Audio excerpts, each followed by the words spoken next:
aciona o YouTube, muta esse microfone aqui.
Feliz sábado, sejam todos bem-vindos a mais um culto através do canal Rede Conectados. Que bom nós estarmos juntos com vocês nesse santo sábado de louvor e adoração. Você é muito bem-vindo. Já vamos começar a fazer um trabalho evangelístico nesta manhã. Você pode curtir, dar o seu like, compartilhar a transmissão e também se inscrever em nosso canal para que muito mais vidas sejam impactadas. O nosso desejo é que o Espírito Santo possa estar em cada coração nesta manhã. Para nossa reflexão e oração, vamos meditar na palavra de Deus no Evangelho de Lucas, capítulo 17, versículo 10. A palavra de Deus diz assim: assim também vós, quando fizerdes tudo o que vos for mandado, dizeis: somos servos inúteis, porque fizemos somente o que devíamos fazer. Amém. Meditando nesse pensamento, neste momento eu vou me ajoelhar, você na sua casa, onde você estiver, se você puder, se não puder, fique em espírito de oração. Vamos orar. Querido Deus, amantíssimo Pai Celestial, muito obrigado pelas tuas bênçãos, pelo teu amor, pela tua misericórdia, por esta oportunidade neste santo sábado, estarmos juntos, reunidos, através deste canal, onde está sendo veiculado o culto da tua igreja. Que o Senhor possa abençoar os nossos internautas, dá-nos o poder do Espírito Santo que tanto precisamos, que o Senhor também ilumine os teus mensageiros, o teu servo que o Senhor escolheu para trazer a tua palavra. É o que eu te peço e agradeço em nome de Jesus. Amém.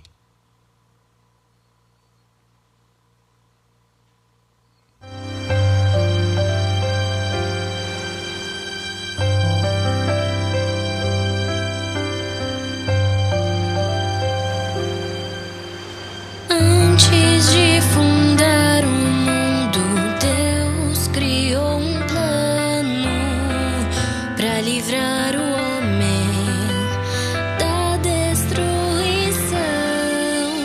Cristo se ofereceu para vir à terra em carne, dando ao pecador eterna salvação.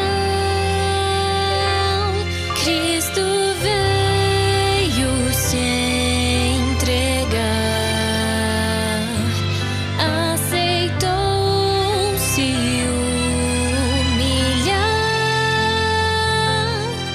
sofreu sem reclamar e morreu em meu lugar, trazendo redenção. Escolheu buscar o pecador. É impossível compreender tão grande amor. Se afastou do Pai, deixou o céu, deixou seu lar e deu a vida para me salvar.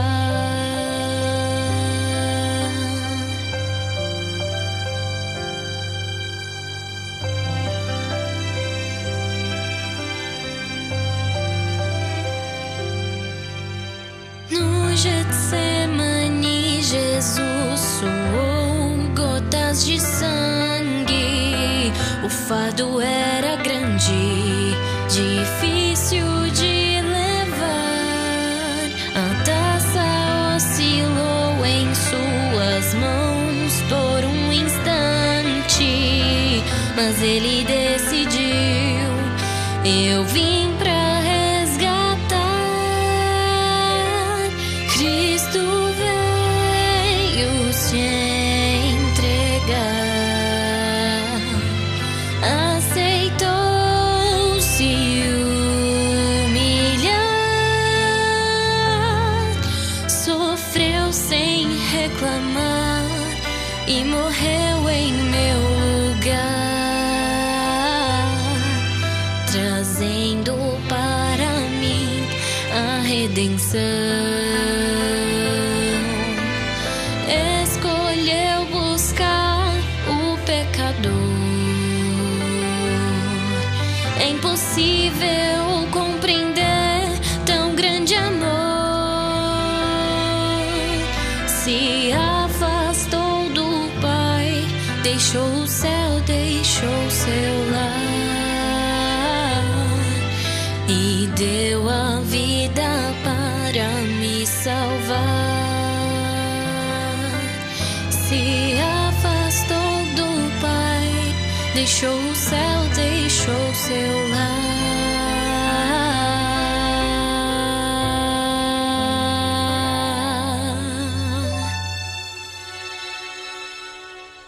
e deu a vida para me salvar.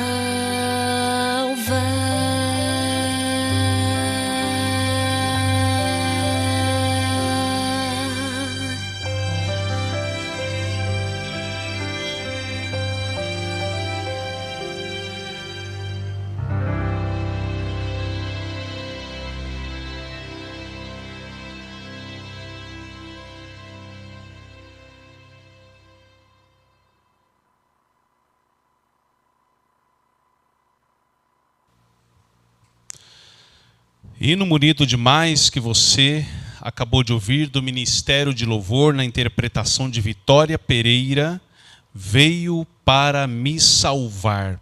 Que bom, querido internauta, que você está conosco participando do nosso culto neste santo sábado. Este é um culto da sua igreja, a igreja do seu coração, a Igreja Adventista do Sétimo Dia, Movimento de Reforma.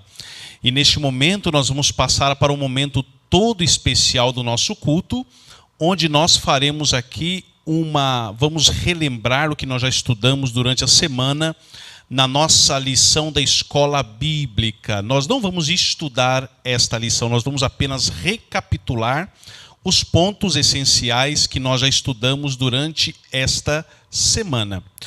E a nossa lição de hoje, ela vem falando sobre um tema muito importante, chamado o Antigo Concerto. Então, à luz da Bíblia, nós temos os dois concertos, o Novo Concerto. Mas falaremos hoje sobre o Antigo Concerto, quais as lições que isso vem trazer para a nossa vida espiritual. O texto para memorizar está em Hebreus capítulo 8, verso 8, que diz assim: Eis que vem dias, diz o Senhor, em que farei uma nova aliança com a casa de Israel e com a casa de Judá. O nosso pensamento central diz assim: Deus viu o que estava acontecendo no acampamento, mesmo enquanto a glória divina ainda repousava sobre o Sinai, viu que o povo havia cedido às tentações de Satanás e conspirava contra a norma a que haviam prometido obedecer. O nosso primeiro tópico vem falando sobre a escravidão confunde as mentes. No nosso país, o Brasil, nós também temos reflexos da escravidão. O nosso país, durante muitos anos, também passou por esse processo, onde milhões de escravos eram trazidos da África para trabalharem de maneira desumana. A escravidão nunca foi boa. Ela sempre trouxe sequelas para a humanidade. E não foi diferente com o povo de Israel. E eles se encontravam numa condição bem complicada, porque se haviam desviado de Deus. Como é que a escravidão afetou o conhecimento do povo de Israel? A Bíblia diz assim, Êxodo capítulo 20, versículos 1 e 2. Então falou Deus todas estas palavras, dizendo: Eu sou o Senhor teu Deus, que te tirei da terra do Egito, da casa da servidão. Eles viveram durante mais de 400 anos trabalhando por um prato de arroz. A vida deles era obedecer ordens. Eles não tinham a chance de analisar, de avaliar e de tomar as suas próprias decisões. E isso os afetou quando encontraram o caminho da liberdade. Isso acontece com toda pessoa que nasce em um ambiente de ditadura e vai para a liberdade. Isso também aconteceu com muitos cristãos que viviam em países de cortina de ferro e foram para a liberdade. Quando chegaram na liberdade, não souberam lidar com a liberdade e muitos transformaram a vida numa libertinagem. Então, assim, a escravidão não é boa e a falsa liberdade também não é boa. Então, o povo de Israel teve um tipo de ditadura, de escravidão, que é até pior do que uma ditadura. E quando encontraram a liberdade, eles não sabiam lidar com essa liberdade e tinham dificuldade de manter os seus compromissos. E Deus agora, Ele os leva para o deserto, como diz a Bíblia, e lá no deserto eles passam por vários tipos de situações, onde eles precisam reaprender, serem reeducados no que era servir inteiramente a Deus. O nosso segundo tópico vem falando sobre a malignidade do pecado. Todos nós sabemos que o pecado, ele traz consequências, apesar de recebermos o perdão de Deus, mas Deus não nos livra das sequelas do pecado. E o povo de Israel, quando foram chamados a um compromisso, a uma responsabilidade, então eles sempre diziam: tudo que o Senhor tem falado, obedeceremos. Então eles faziam um compromisso fiel, real, de que iriam obedecer a tudo aquilo que Deus havia exigido. E esse concerto de Deus, que exigia obediência, tinha alguns termos. Então, um dos termos desse concerto está em Deuteronômio, capítulo 27, verso 26, que diz: maldito aquele que não confirmar as palavras desta lei. Ou seja, era exigida a obediência. O segundo termo: e dei-lhes os meus estatutos e lhe mostrei os meus juízos, os quais cumprindo-os o homem viverá. Portanto, os meus estatutos e os meus juízos guardareis. Ou seja, o termo da lei exigia a obediência. Agora, eles foram incapazes de compreender o espírito da lei, o espírito de Cristo, o espírito do amor. Eles estavam acostumados com a linguagem do chicote.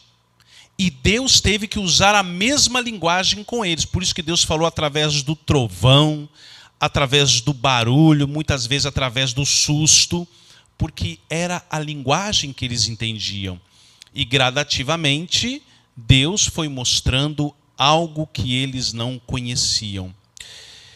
E eles tinham dificuldade de cumprir os compromissos. Em Jeremias 17:9 diz assim: enganoso é o coração mais do que todas as coisas e perverso, quem o conhecerá?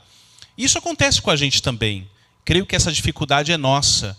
Então, nosso coração é enganoso. A gente faz um compromisso com Deus e fala: Senhor, eu não vou fazer mais isso hoje. Amanhã você faz de novo. Porque o nosso coração é enganoso, ele nos ilude. E no terceiro tópico, nós encontramos a confirmação desse concerto. Quando Deus falou sobre as bênçãos e as maldições. E o povo de Israel novamente reafirma o compromisso. Tudo que o Senhor tem falado, obedeceremos. Aqui o comentário diz assim: a mente do povo cegada e corrompida pela escravidão não estava preparada para apreciar completamente os princípios de grande alcance dos 10 preceitos de Deus. Para que os deveres do decálogo pudessem ser mais amplamente entendidos e impostos, concederam-se preceitos adicionais que ilustravam os princípios dos 10 mandamentos. Então foi aí que Deus cria a lei cerimonial mosaica, que era uma maneira deles receberem uma ilustração do que era o plano da redenção, o plano de Deus. Queridos, depois que o povo novamente faz a confirmação de obedecer a Deus, então Moisés agora mostra a seriedade desse ritual. Ele convoca todos os anciãos, todos os homens do povo. A Bíblia diz que ele aspergiu sangue sobre o altar e sobre o povo, mostrando também a seriedade do compromisso que estamos fazendo.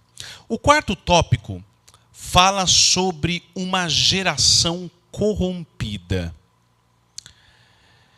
Na Bíblia nós encontramos algo muito triste,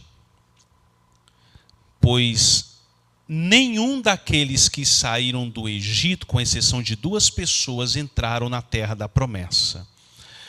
Números capítulo 26, versos 63 a 65, nós encontramos um licenciamento feito entre o povo de Israel. Então diz assim: são esses os que foram recenseados por Moisés e pelo sacerdote Eleazar, quando contaram os israelitas nas campinas de Moabe, junto ao Jordão, do outro lado de Jericó.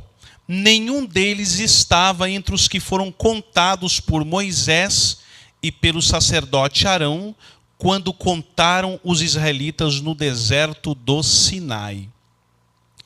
Pois o Senhor tinha dito àqueles israelitas que iriam morrer no deserto, e nenhum deles sobreviveu, exceto Calebe, filho de Jefoné, e Josué, filho de Num. Ou seja, a Bíblia diz que eles foram prostrados no deserto.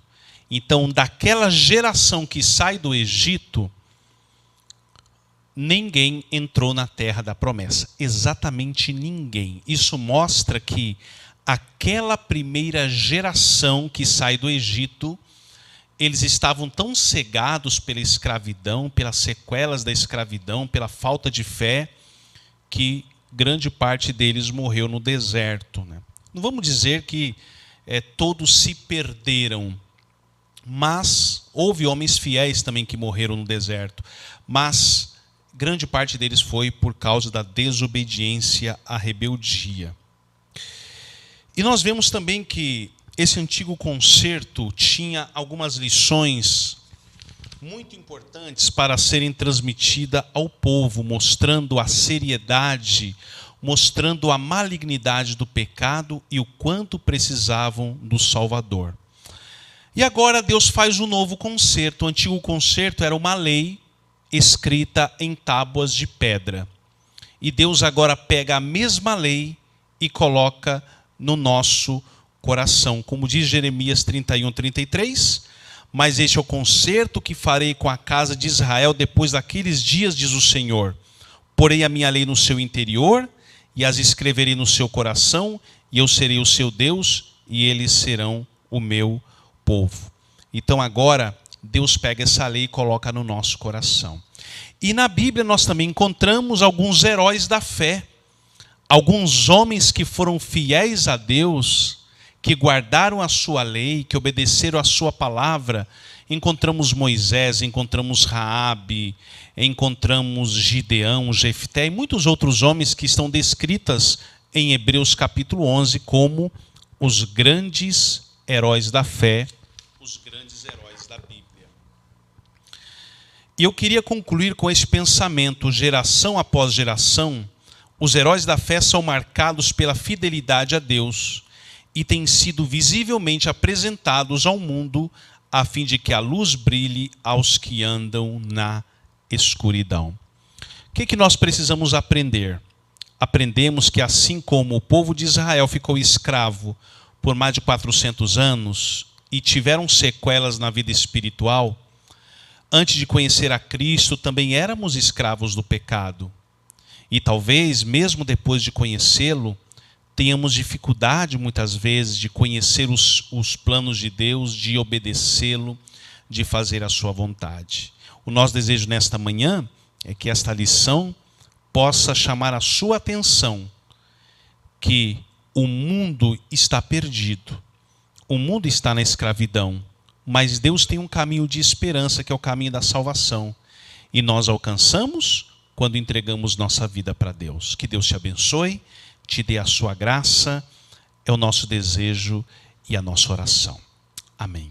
Amados, chegamos ao momento todo especial do nosso culto, pois é o momento da gratidão.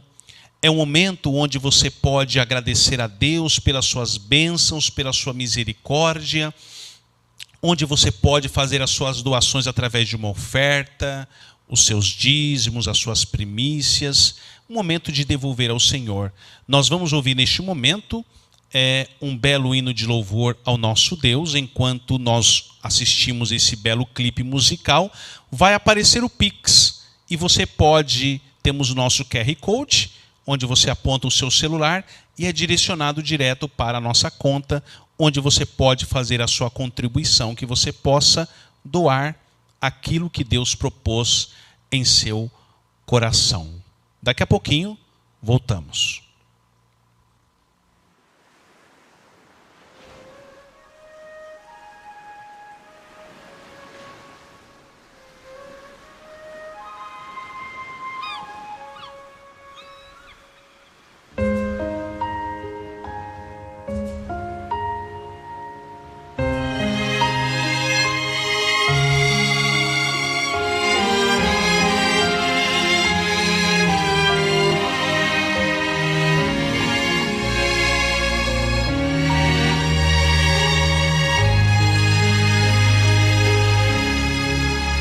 Quando te sentes só, teu viver é sem luz, te deixaram os amigos, já não tens por que sorrir. Quando falta direção, já não vês mais solução. Resta ainda uma esperança pra curar teu coração. Há um amigo mais chegado que o irmão, ele sempre está contigo e te toma pela mão. Busca sempre a esse amigo, qualquer hora em oração. Ele é teu melhor amigo, o seu nome é Jesus.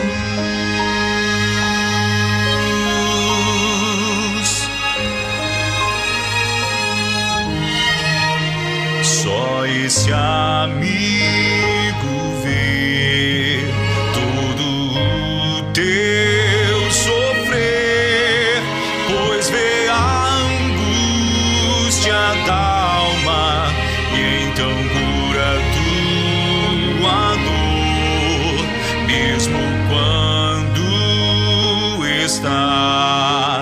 em meio a um temporal, Ele traz de volta a calma, Ele te devolve a paz. Há um amigo mais chegado que o irmão, Ele sempre está contigo e te toma pela mão. Busca sempre a esse amigo, qualquer hora em oração. Ele é teu melhor amigo, o seu nome é Jesus. Há um amigo mais chegado que o irmão, Ele sempre está contigo e te toma pela mão. Busca sempre a esse amigo, qualquer hora em oração. Ele é teu melhor amigo, o seu nome é Jesus.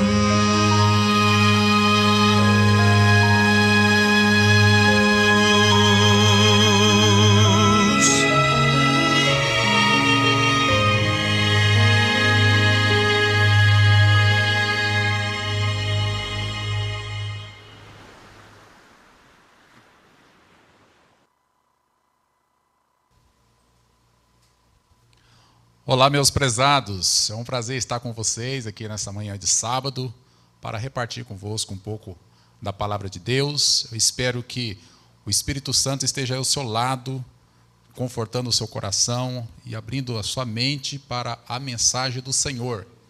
Hoje eu vou falar sobre um assunto que Deus me inspirou a dizer. É um assunto que fala sobre o homem e a mulher de segunda milha. Nós vamos meditar nos instantes que se seguem a respeito desta mensagem. E eu gostaria que você abrisse a sua Bíblia no livro de Mateus, capítulo 5, o verso 41. Mateus 5, verso 41, onde diz assim: e se alguém te obrigar a caminhar 1 milha, vai com ele 2. Esse é um verso muito pequeno, mas que traz grandes lições para nós, né? 1 milha é uma medida, uma forma de medir distância, não é muito usado aqui no Brasil, mas equivale a mais ou menos 1,6 km, mais ou menos isto, tá? Então, alguns países usam essa unidade de medida. Então, eu vou falar um pouquinho sobre o contexto deste verso, né? Isso se encontra dentro do grande sermão de Jesus Cristo, o Sermão da Montanha, que se encontra registrado nos capítulos 5, 6, 7 do livro de Mateus, onde traz muitas lições. E eu quero focar neste texto, neste verso, com os irmãos, este texto que nós acabamos de ler. Irmãos, mais ou menos há 2000 anos atrás, por volta do ano 63 a.C., o grande general Pompeu invadiu a Judéia com um exército romano. E os judeus, que até ali tinham tido uma independência em relação aos outros países, né? Eles perderam a sua independência nacional e passaram a ser governados sob o Império Romano. E o Império Romano foi um dos impérios mais cruéis que este planeta já viu. Onde eles chegavam e dominavam, eles escravizavam a população, faziam eles prestar serviços forçados, a pagar pesados impostos. Então não era fácil viver sob o jugo romano. E numa das muitas durezas deste império que eles impuseram aos judeus, estava uma regra de que um judeu deveria, quando requisitado por um soldado romano, levar a carga daquele soldado por 1 milha. Isto estava de acordo com a lei romana. Era uma obrigação do judeu. Então, suponha que você, um judeu, vivendo ali por esta época, que eu já disse, há uns 2000 anos atrás, por volta do ano 63, quando começou esse jugo, que um soldado romano chegasse com uma carga, os seus apetrechos ali de guerra e muitas outras coisas, e chamasse você, requisitasse você mesmo. Você vai levar a minha carga. E você é obrigado. Mas eu tenho meus afazeres, eu não tenho tempo para fazer. Não interessa, você tem que cumprir a lei. E se você não cumprir, as consequências seriam severas. Então, o judeu, muito a contragosto, ele cumpriria aquele dever, talvez com medo de um castigo físico, ser açoitado, ou ser preso, ou mesmo morto, devido a esta regra romana. Muito bem. Então, meus irmãos, é neste contexto que Jesus diz para eles: se alguém te obrigar a caminhar 1 milha, vai com ele 2. Eu sei que à primeira vista o nosso coração humano, o nosso coração pecaminoso, vai pensar assim: mas isto não funciona? Como assim? Eu, além de caminhar 1 milha, eu devo caminhar 2 milhas? Pense, caso você fosse um judeu e vivendo nesta época, como que você receberia essas palavras de Jesus? Imagine aquele auditório israelita, muito ciente dos seus direitos como filhos de Abraão, herdeiros legítimos da terra de Canaã, capazes de submergir as divisões tradicionais do ódio comum ao dominador estrangeiro. E Jesus pronuncia então essas palavras. É esse tipo de auditório que recebeu essa mensagem de sabedoria de Cristo. Mas, irmãos, aqui por trás desta mensagem tem um ensinamento profundo e que nós vamos, a partir de agora, falar com você a respeito disto. É um ensinamento que transcende esta história de dominação romana.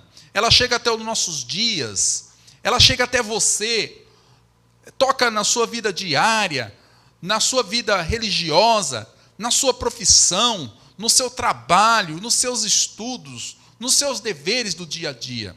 E é isto que eu quero trazer para os irmãos. Cristo ensinou que, além do dever, você pode demonstrar uma liberdade interior que desarma o opressor ofendido. Imagine aquele romano que fosse surpreendido por um judeu que não só cumprisse o seu dever caminhando 1 milha, mas dissesse àquele soldado: pode deixar, eu vou levar para você 2 milhas. Como isso desconcertaria o soldado romano, como isso desarmaria o seu preconceito racial e nacional contra o povo judeu. Isso mostraria que o judeu não seria meramente um escravo que estava cumprindo uma ordem, mas senhor de si, ele por livre iniciativa, por espontânea vontade, ele cumpriria aquele dever e iria além. Ele cumpriria a 2ª milha. Um escritor chamado Fosdick, ele diz o seguinte: o caminho mais seguro para tirar a necessidade ou ao dever o caráter de escravidão possível é fazer mais do que é pedido. A 1ª milha, por si só, não é mais que tarefa ingrata. A glória vem do cumprimento da 2ª milha. Mas, irmãos, infelizmente, multidões não experimentam a satisfação e a glória que é cumprir a 2ª milha, porque se limitam a percorrer muito a contragosto a primeira. Aqueles que só trabalham porque a isto são obrigados, eles nunca chegam a descobrir o prazer, a satisfação que é o trabalho criativo e espontâneo. Você conhece aquelas pessoas que elas dizem assim: o meu dever é esse, eu não vou fazer mais além que isto. O meu horário é chegar 7 horas da manhã e sair 5 horas da tarde. Eu não vou trabalhar nem um minuto a mais. Eu não vou fazer esse gosto para o meu patrão. E a pessoa, ela diz assim: eu vou cumprir apenas o meu dever, aquilo que me mandou. Ou você já viram aquele empregado que é sem iniciativa? Ele só faz aquilo que lhe é mandado. Ele fica de braços cruzados, esperando que o seu patrão, que o seu chefe, que o seu gerente, venha e diga para ele o que fazer, porque ele não tem iniciativa. E às vezes aquele empregado passa naquele emprego ali 5, 10 anos e não cresce. Ele não é promovido, porque ele se recusa a cumprir a segunda milha. E gente assim não tem crescimento em lugar algum. Irmãos, o trabalho em si mesmo é uma genuína recompensa, mas só usufrui aqueles que levam para o escritório, para a oficina de trabalho, o espírito de iniciativa. Fazendo mais do que o dever lhe impõe, ele transmuta a obrigação em privilégio e oportunidade. Em vez de escravo das circunstâncias, ele se torna senhores. Então, veja que neste aspecto material, pessoas que têm prazer no seu trabalho, pessoas que fazem aquilo porque gostam, elas não se sentem obrigadas, elas não fazem aquilo apenas porque alguém está mandando, elas fazem porque têm satisfação, ela tem iniciativa, e essas pessoas são as que melhores se destacam na sociedade, na família, na igreja, em tudo o que faz. A mediocridade dos resultados de estudo feito sob coerção externa deveria convencer os educadores da ineficiência de estímulo outros que não o amor à verdade.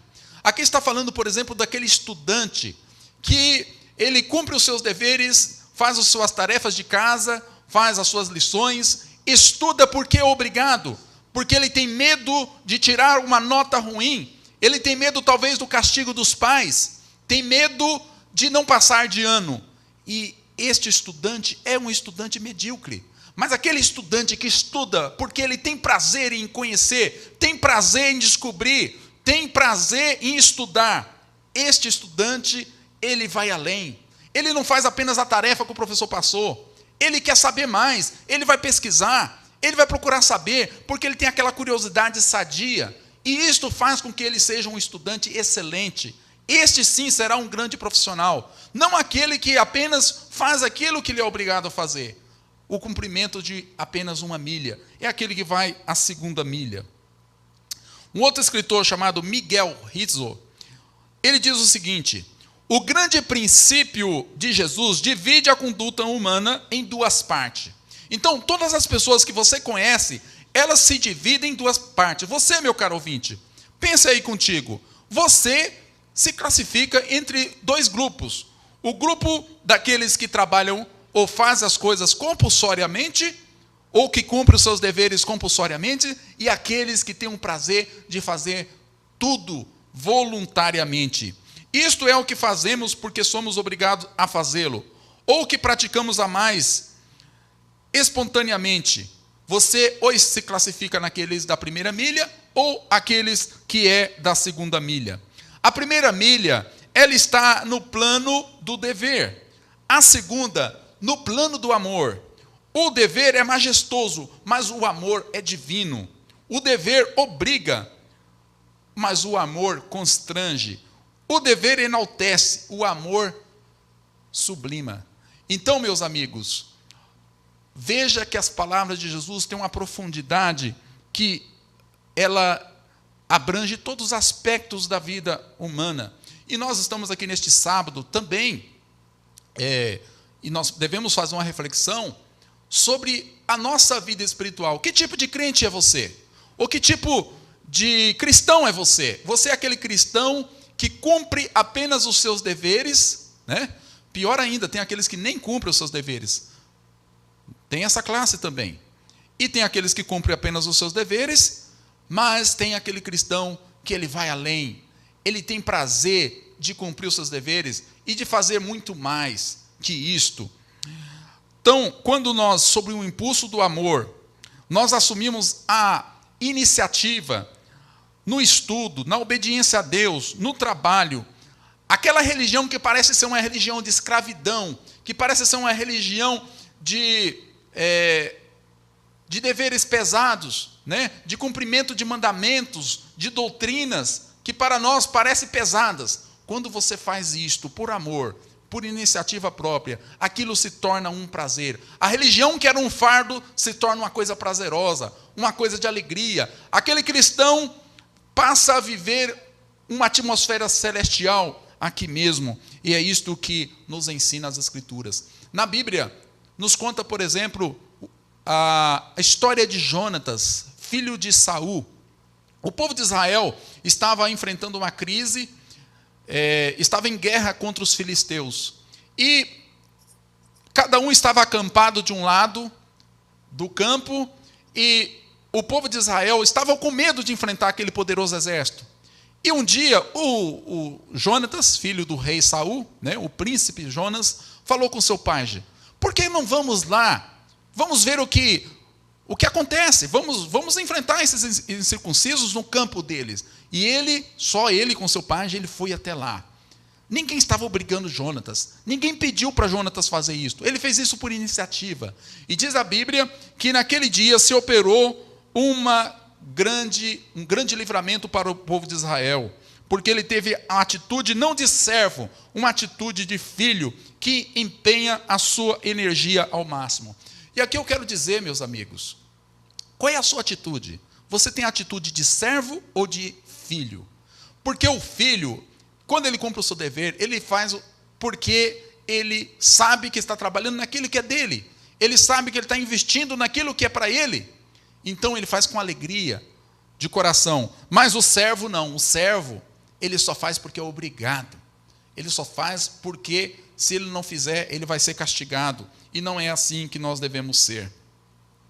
Irmãos, o espírito da segunda milha é o que diferencia o profissional do apóstolo. E depois eu vou falar do mercenário. Tá? Como é um profissional? Suponhamos que você conheça um advogado. Esse advogado é uma pessoa correta, uma pessoa honesta, ele não cobra mais do que é devido, ele faz o seu dever com fidelidade, ele cumpre os seus prazos, ele faz uma defesa profissional. E a sociedade gosta de profissional assim. Beleza. Só que ele é apenas isto, um profissional. Vamos dizer que você conhece um professor bom, que não falta ao trabalho, que cumpre os seus deveres, dá uma aula razoavelmente bem. Esse profissional, o povo gosta dele. Mas é só isto, é uma coisa ordinária. Vamos dizer que você conhece aí um outro profissional, um marceneiro, um pedreiro, né, qualquer profissional, que cumpre o seu dever, que entrega aquilo que ele vendeu do seu trabalho. Então, é uma pessoa comum, é o que nós esperamos, é o mínimo que nós esperamos das pessoas. Qualquer profissão, seja no mundo, seja na igreja, um pastor, um obreiro, um comportor, tem aquelas pessoas que cumprem fielmente os seus deveres. E este é uma pessoa que nós podemos chamar de profissional, é uma pessoa de uma milha. Agora, irmãos, o que é aquela pessoa que vai além do seu dever? É aquela pessoa que ele faz tudo aquilo que eu falei do profissional, mas ele se dá, ele entrega mais do que é devido. Ele não é apenas um advogado que cumpre o seu dever, é aquele advogado que, às vezes, quando uma pessoa não tem como pagar, ele cumpre o seu dever, ele faz além, né? Ele faz filantropia, ele ajuda os pobres, ele presta um serviço para a sociedade. Nós temos muitos exemplos na história mundial, como Abraham Lincoln, que era um advogado e se tornou um grande homem, que é lembrado até hoje. Então, o profissional é assim, mas o apóstolo é aquele que vai além. Imagine, por exemplo, uma enfermeira ou um médico que atende bem, porque lhe foi pago a consulta, ele atende. Mas aquele médico que às vezes vai além, que se sacrifica, que passa horas à noite pesquisando uma forma de encontrar uma cura, por exemplo, para o câncer. Essas pessoas que serão lembradas, essas pessoas é que terão estátuas na sociedade, porque elas foram além do seu dever. Uma pessoa comum, uma pessoa que faz aquilo que lhe é devido, ela não é comemorada pela sociedade, ela não tem os seus nomes registrados na história. Agora, irmãos, num patamar nitidamente inferior está o mercenário. O mercenário, ele trabalha apenas pelo dinheiro.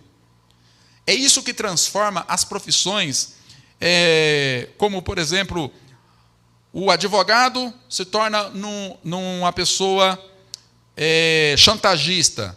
O médico transforma a sua profissão num charlatanismo. Ele só faz tudo por dinheiro. Sem o dinheiro, ele não dá um passo, a não ser que seja a peso de ouro. Esse é um mercenário. Esse é o tipo de pessoa que a sociedade detesta. É uma pessoa antiética, é uma pessoa que passa por cima dos outros para conseguir ganhos. Então, nós temos aqui 3 tipos de pessoa: o mercenário, o profissional e o homem de segunda milha, a mulher de segunda milha. Nós vamos ver mais à frente um exemplo da Bíblia de uma mulher de segunda milha.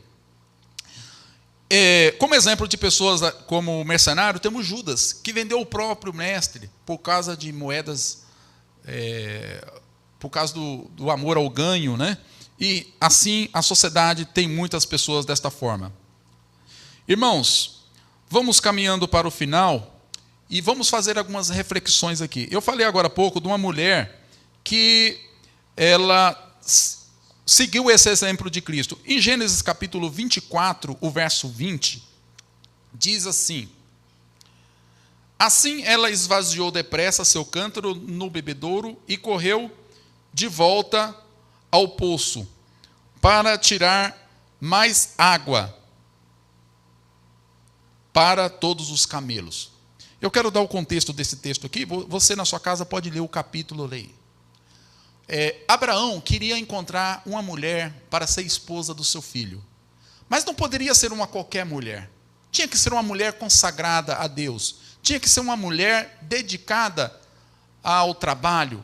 Uma mulher de segunda milha. E o servo de Abraão saiu numa viagem para encontrar essa mulher.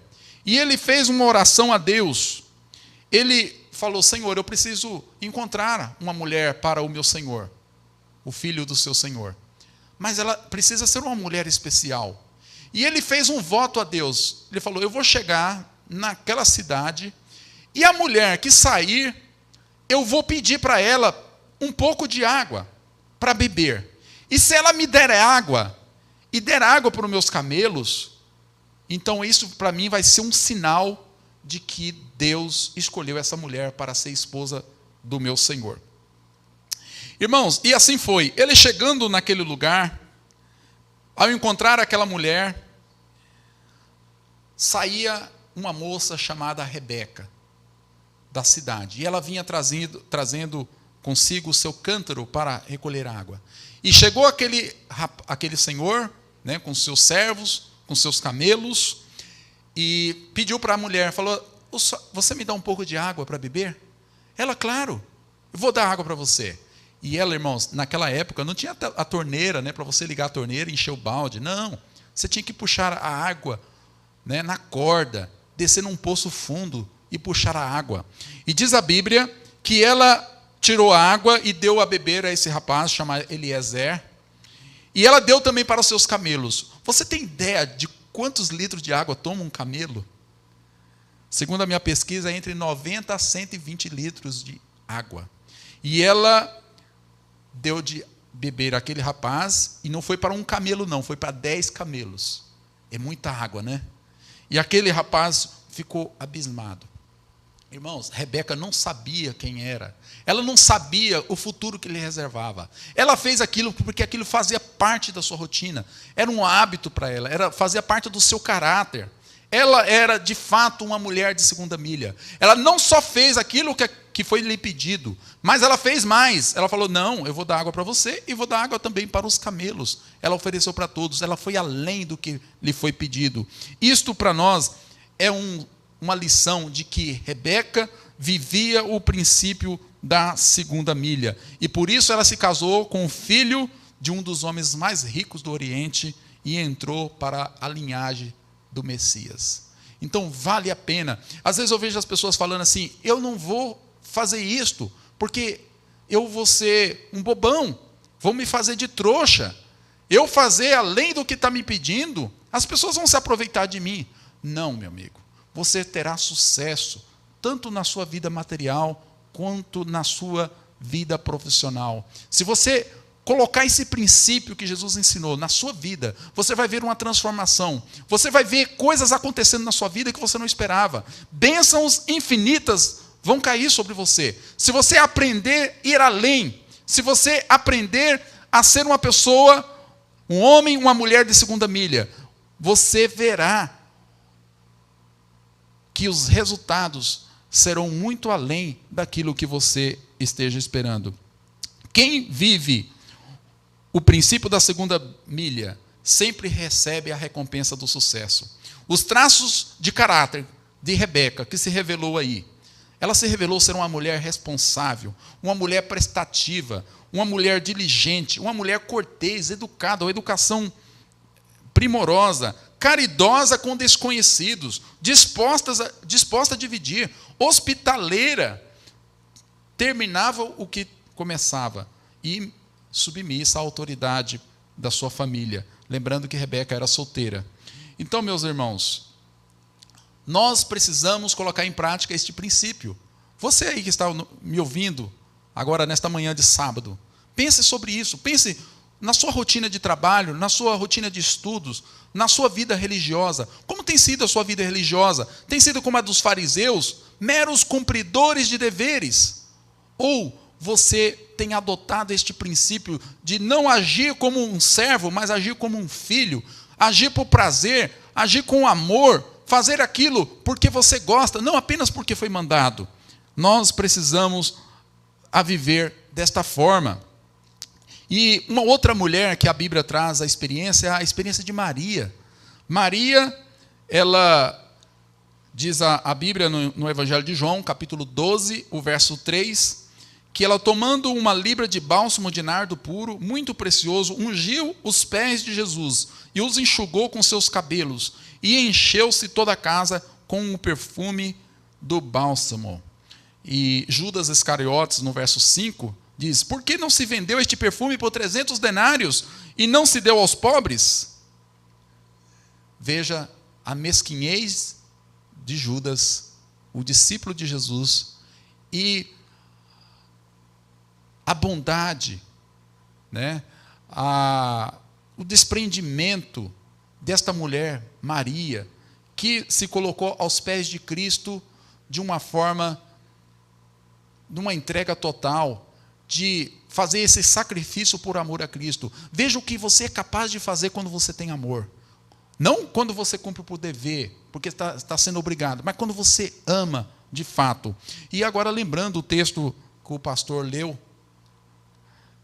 em Lucas 17, o verso 10, Jesus disse, assim também vós, depois de haverdes feito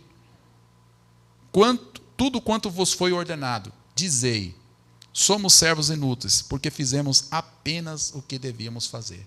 Então, quando você vive apenas na primeira milha, você só cumpre a primeira milha, você só cumpre os seus deveres, você não passa de um servo inútil.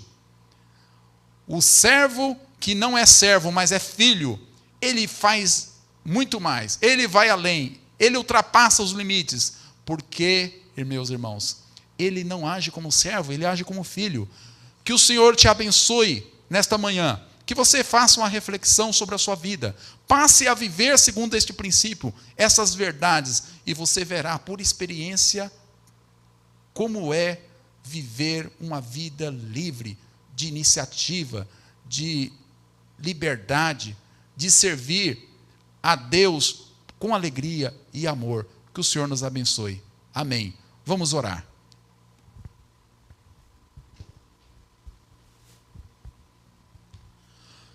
Santo Deus que habita nos altos céus, nós te agradecemos, Senhor, por esta mensagem maravilhosa que tu nos concedeste pela tua palavra.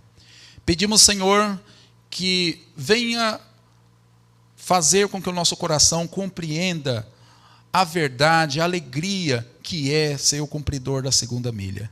Que nós venhamos servir a Deus, a ter uma vida de religiosa movida por amor, por espontaneidade, não apenas como cumpridores de deveres, como servos inúteis. Que o Senhor perdoe os nossos pecados. Esteja com teus filhos aí nos seus lares, onde quer que esteja, andando de carro, na rua ou em casa, que eles possam, Senhor, refletir sobre isto e colocar esses princípios em suas vidas, para que recebam ricas bênçãos materiais e também espirituais. E nós rogamos isto em nome de Jesus. Amém.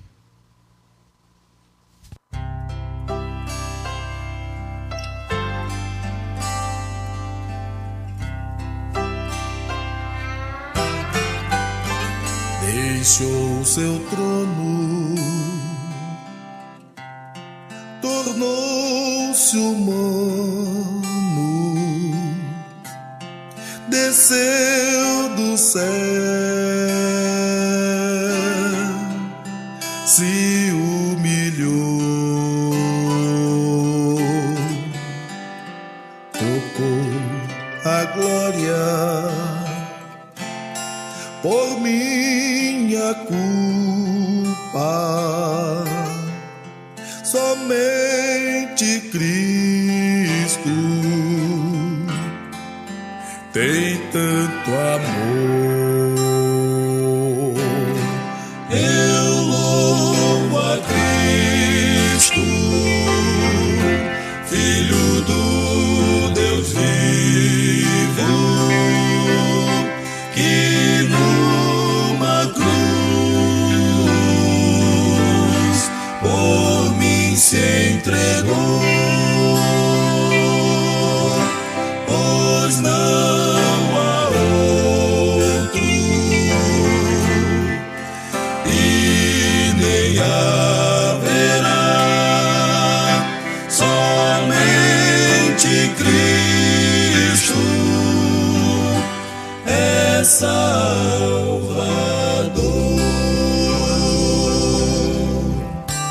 Muitos milagres Jesus fazia, curava a dor do sofredor, tinha poder de perdoar,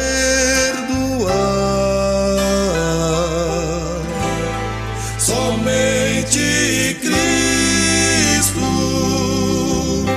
tem poder para me salvar. Eu louvo a Cristo, Filho do Deus vivo, que numa cruz por mim se entregou, pois não há outro e nem haverá, somente Cristo é Salvador.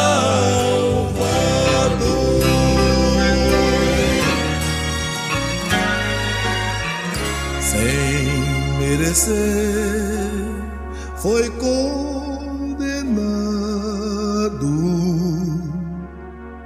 se entregou para morrer, ressuscitou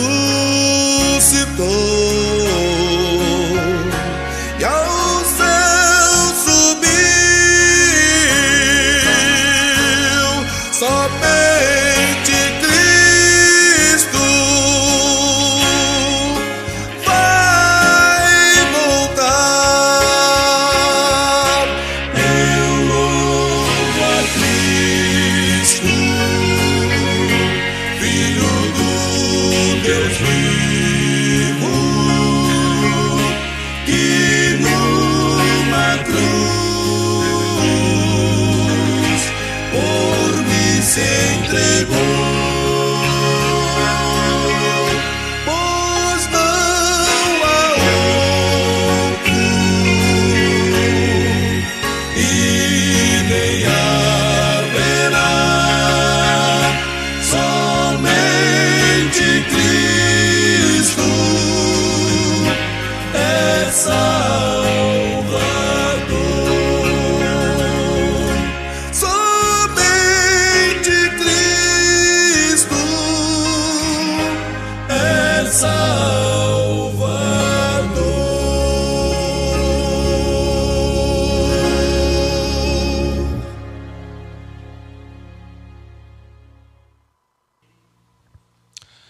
Que música linda nós ouvimos aí com o Grupo Humo cantando esse hino Somente Cristo. Agradecemos também ao irmão Márcio Vicente, que foi usado por Deus para nos trazer essa importante mensagem para que possa ficar gravada em nossos corações. Chegamos ao momento todo especial, que é o momento do evangelismo. E neste momento nós vamos ter os nossos minutos missionários direto da cidade de Ariquemes. Vamos lá. Olá, bom dia. Tudo bem com vocês? Estamos aqui para desejar a todos Um feliz sábado! E queremos deixar com você nessa manhã uma bela mensagem para você que é jovem ou adulto. E esta mensagem se encontra no livro de Mateus, capítulo 28, versículo 19. Diz assim: Portanto, ide, fazei discípulos de todas as nações, batizando-os em nome do Pai, do Filho e do Espírito Santo. Após a ressurreição de Cristo, Ele nos deixou uma importante missão. Ele nos deixou uma importante obra a fazer, que não foi concedida aos seres celestiais, mas sim a nós, seres humanos. Ele nos deixou a missão de levar o Evangelho, levar a mensagem a outros, aqueles que estão necessitados e carentes da sua palavra. E nós estamos aqui situados na cidade de Ariquemes, Rondônia, fazendo esse trabalho. Aqui estão jovens que estão dedicando a sua vida a Deus, estão dedicando o seu tempo a Deus. Jovens que deixaram suas famílias, seus trabalhos, o conforto de suas casas e estão hoje aqui trabalhando para a obra do Senhor. Nós estamos diariamente no campo, de porta em porta, batendo de casa em casa. Ali nós não encontramos somente pessoas que estão carentes da saúde física, mas pessoas também que estão carentes da saúde espiritual. E hoje nós gostaríamos de fazer um convite a você, a fazer essa importante obra, esse importante trabalho que Jesus Cristo nos deixou. Venha fazer parte você também, parte da nossa equipe Manaí, a nossa equipe de comportagem. Vem, você também. Vem. Que importante mensagem recebemos aí da equipe de comportagem que está na cidade de Ariquemes, aqui em Rondônia. Que Deus possa abençoá-los grandemente. Queridos, nosso culto está chegando aos momentos finais. Nós queremos agradecer a você que esteve conosco durante o nosso culto, você que nos acompanhou, você que aí também deixou seus comentários no chat. Nós vamos ficar por aqui. Não se esqueça de dar o seu like. Quanto mais like a gente recebe, mais o YouTube espalha. Não se esqueça de se inscrever em nosso canal para receber todo o nosso conteúdo. E não se esqueça de compartilhar. Coloque na sua lista de transmissão no WhatsApp, coloque nos grupos do Telegram, enfim, todas as plataformas que existem aí para que mais vidas sejam alcançadas. Deus abençoe todos vocês, tenham um feliz restante de sábado e até o nosso próximo encontro na próxima semana, se Deus quiser.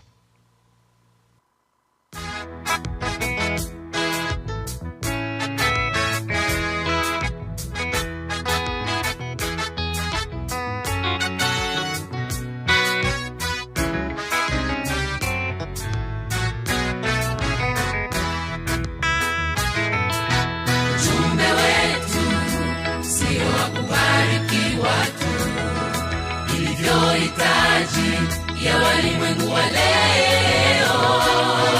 Yesu alitabiri watu watafurahishwa na mahubiri inayowapendeza. Yesu alitabiri watu watafurahishwa na mahubiri inayowapendeza. Ni ujumbe huo wa malaika watatu na malaika mwingine katika Ufunuo, ambao sisi twakuja kuwaletea kwa sasa. Kwa sasa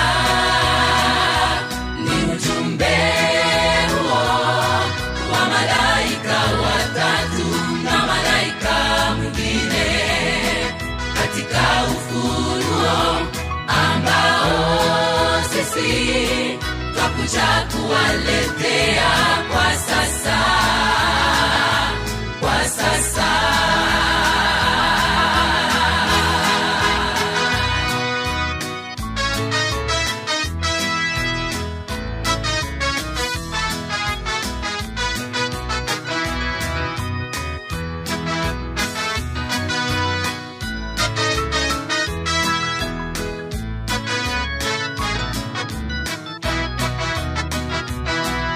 ogopeni Mungu na kumutukuza, kwa maana saa ya hukumu yake inakuja.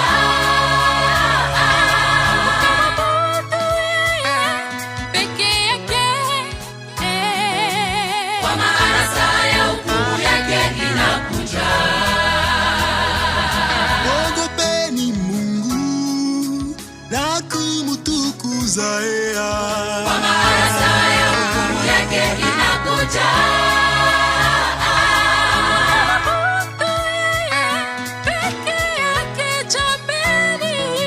Kwa maana saa ya hukumu yake inakuja.